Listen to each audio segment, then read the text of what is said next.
Welcome to Chennai lunch. இன்னைக்கு நம்ம பார்க்க போறது பிள்ளையாருக்கு பிடிச்சமான பூனை வச்ச கொழுக்கட்டை. வாங்க எப்படி செய்யறதுன்னு வீடியோக்குள்ள போலாம். வீடியோக்குள்ள போறதுக்கு முன்னாடி இந்த சேனலை சப்ஸ்கிரைப் பண்ணவங்க சப்ஸ்கிரைப் பண்ணிக்கோங்க. கடலைப்பருப்பு பூரண கொழுக்கட்டை செய்ய போகிறேன். ஃபஸ்ட்டு கடலைப்பருப்பு 2 மணி நேரம் ஊற வச்சுக்கலாம்.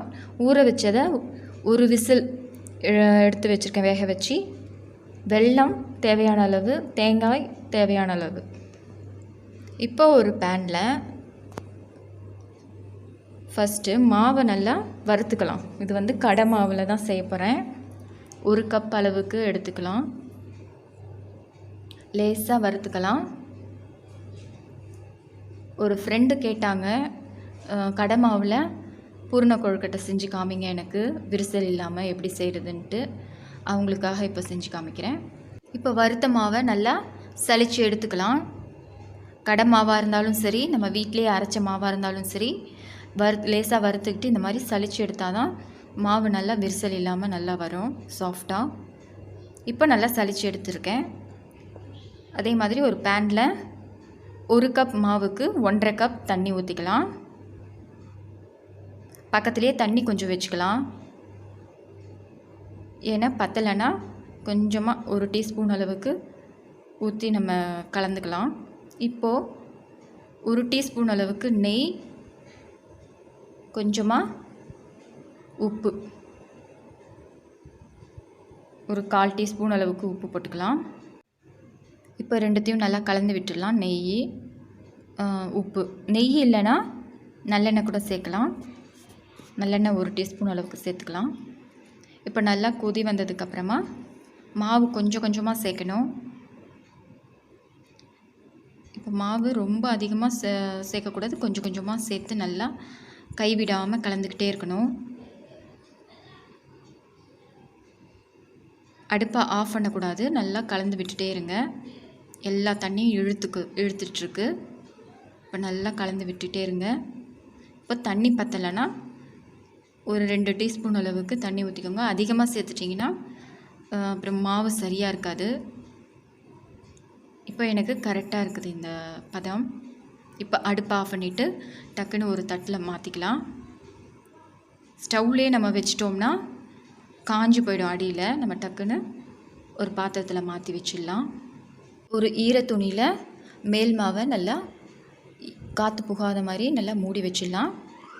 ஒரு 10 மினிட்ஸ் அப்படியே இருக்கட்டும். இப்போ ஒரு 10 மினிட்ஸ் ஆயிடுச்சு. இப்போ நல்லா மாவை நல்லா கையில் நல்லா பிசைஞ்சிக்கலாம்.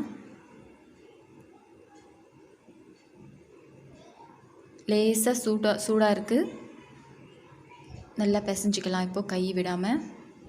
அப்போ தான் நல்லா மாவு நல்லா சாஃப்டாக இருக்கும். நமக்கு கொஞ்சம் கூட கையில் ஒட்டவே கூடாது, அந்தளவுக்கு நல்லா பிசைஞ்சிக்கோங்க. பாருங்கள், கையில் ஒட்டவே இல்லை, நல்லா இருக்குது. இப்போ மாவு ரெடி ஆயிடுச்சு. இப்போ நம்ம பூரணம் ரெடி பண்ணிடலாம். பூரணத்துக்கு வேக வச்ச கடலைப்பருப்பை மிக்ஸி ஜாரில் ஒரு சுற்றிக்கலாம். இல்லைன்னா மேஷ் பண்ணுறதுல கூட நம்ம கையாலேயே நல்லா மசிச்சு விட்டுக்கலாம். ஒரு பேனில் இனிப்பு சுவை எவ்வளோ வேணுமோ அந்தளவுக்கு நீங்கள் வெல்லம் போட்டுக்கோங்க. நான் 1 கப் அளவுக்கு போட்டிருக்கேன். இப்போது வெல்லம் கொஞ்சம் கரையிறதுக்கு 1 டீஸ்பூன் அளவுக்கு தண்ணி ஊற்றிக்கலாம். ரொம்ப அதிகமாக சேர்த்துடக்கூடாது. 1 டீஸ்பூன் அளவுக்கு தான் நான் சேர்த்துருக்கேன். அதுவே நல்லா மெல்ட் ஆகிடுது பாருங்கள். இப்போ நல்லா எல்லாமே வெல்லம் கட்டி இல்லாமல் நல்லா கரையட்டும் ஃபஸ்ட்டு. அதுக்கப்புறம் நம்ம பருப்பை சேர்த்துடலாம். கட்டி இல்லாமல் நல்லா எல்லாத்தையும் கரைச்சிக்கலாம். இப்போ பருப்பையும் வெல்லத்தையும் நல்லா கலந்து விட்டுடலாம். கொஞ்ச நேரம் நல்லா வேகட்டும்.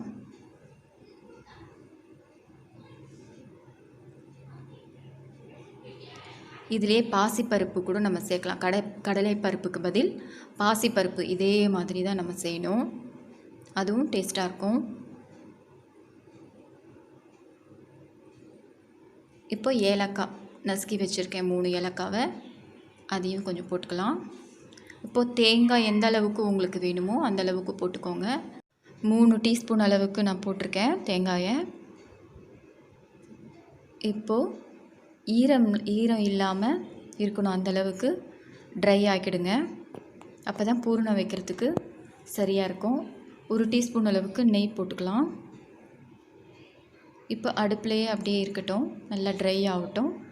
அவ்வளோதான், நம்ம பூரணம் ரெடி ஆகிடுச்சி. சூப்பராக இப்படியே கூட சாப்பிட்லாம். இப்போ ஆறின பிறகு உருண்டை பிடிச்சி வச்சிடலாம், அந்த மாதிரி குட்டி குட்டி உருண்டையாக. இப்போ கொழுக்கட்டை ரெடி பண்ணிடலாம். இப்போது ஒரு உருண்டையை சோமாஸ் மாதிரி மடித்து காட்டுறேன் உங்களுக்கு. ஃபஸ்ட்டு ஒரு பாலித்தீன் கவரில் அதில் நெய் தடவிக்கோங்க. சின்ன உருண்டையாக பிடிச்சி நல்லா கையாலே நல்லா தட்டிக்கோங்க.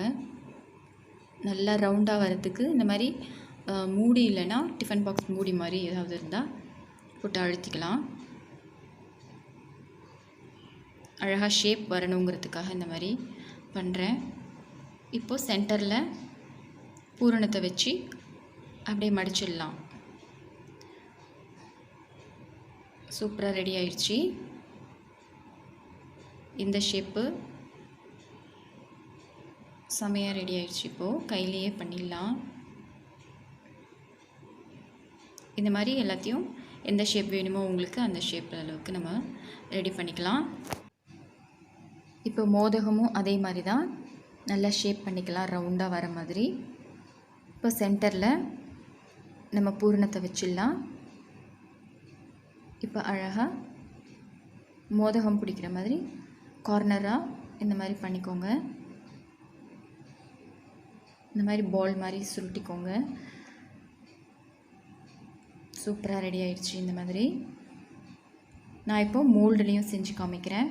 கொஞ்சம் கூட விரிசலே இல்லாமல் சூப்பராக வந்திருக்கு நம்ம கொழுக்கட்டை. இப்போ மோல்டுலேயும் பண்ணி காமிக்கிறேன். அதே மாதிரி தான் நல்லா ப்ரெஸ் பண்ணி விடுங்க ரவுண்டாக. இப்போ மோல்டில் 2 பக்கமும் நல்லா ஆயில் அப்ளை பண்ணிக்கோங்க, அப்போ தான் ஒட்டாமல் வரும். இப்போ பூரணத்தை நடுவில் சென்டரில் வச்சுட்டு நல்லா ப்ரெஸ் பண்ணி விடுங்க. இப்போ ஓரத்தில் இருக்கிற எக்ஸஸ் மாவெல்லாம் எடுத்துடலாம். இப்போ ஓப்பன் பண்ணி பார்த்தா சூப்பராக ரெடி ஆயிடுச்சு. கொஞ்சம் கூட விரிசலே இல்லாமல் சூப்பராக ரெடி ஆயிடுச்சு கடை மாவில். இப்போது இட்லி தட்டில் எல்லாத்தையும் வச்சிடலாம், வேக வச்சு எடுத்துடலாம். இப்போது இட்லி பானையில் வச்சுருக்கேன்,